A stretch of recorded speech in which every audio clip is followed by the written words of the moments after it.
The Punisher, One Last Kill ini rilis pada tahun 2026 merupakan special presentation dari Marvel Studio. Runtime-nya di bawah 1 jam, jadinya tuh mirip ya dengan Werewolf by Night. Dan kalau ngomongin soal The Punisher, terakhir tuh kita ngelihat dia di Daredevil Born Again season pertama setelah berhasil kabur dari tempat tersebut.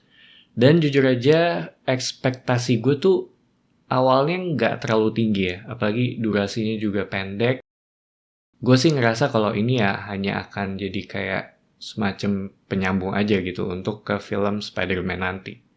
Sedangkan secara plot, ceritanya berfokus kepada Frank Castle yang mencoba untuk mencari tujuan hidupnya kembali, tapi di saat yang sama dia harus berhadapan dengan masa lalunya. Kurang lebih seperti itu dari sisi plotnya, dan sisanya gue nggak mau terlalu banyak spoiler ya.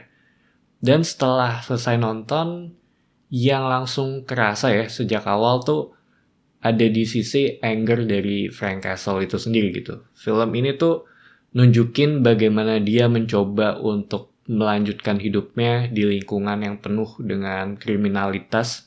Dan menurut gue juga ini tuh jadi kayak gambaran PTSD ya dari Frank itu sendiri gitu. Karena dia tuh ada di titik dimana nggak ada misi lagi dalam hidupnya, jadi kayak semacam kehilangan tujuan, ditambah dengan intrusive thoughts, halusinasi, dan konflik psikologis yang terus bermunculan gitu.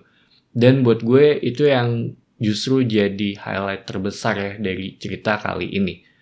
Sempet gue juga dibuat bingung ya mengenai sebenarnya konflik utama di film ini tuh apa sih gitu.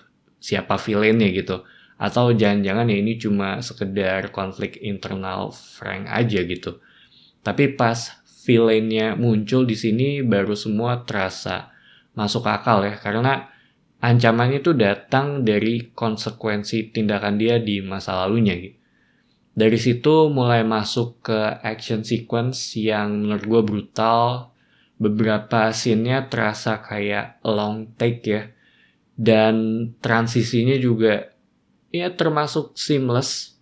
Karena durasinya singkat, film ini jadi menurut gue punya pacing yang cepat gitu dan to the point juga. Apalagi buat yang udah ngikutin karakter ini tuh dari era Netflix ya. So, The Punisher One Last Kill ini lebih berfokus ke transformasi Frank Castle ya.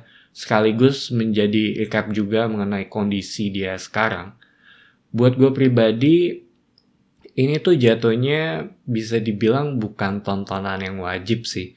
Lebih ke nice to know aja ya. Tapi cukup efektif untuk memperkuat karakter si Frank Castle itu sendiri gitu sebelum masuk ke cerita berikutnya.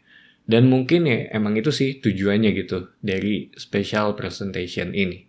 Jadi itu aja review singkat kali ini. Thank you for watching. It's me Patrick signing off.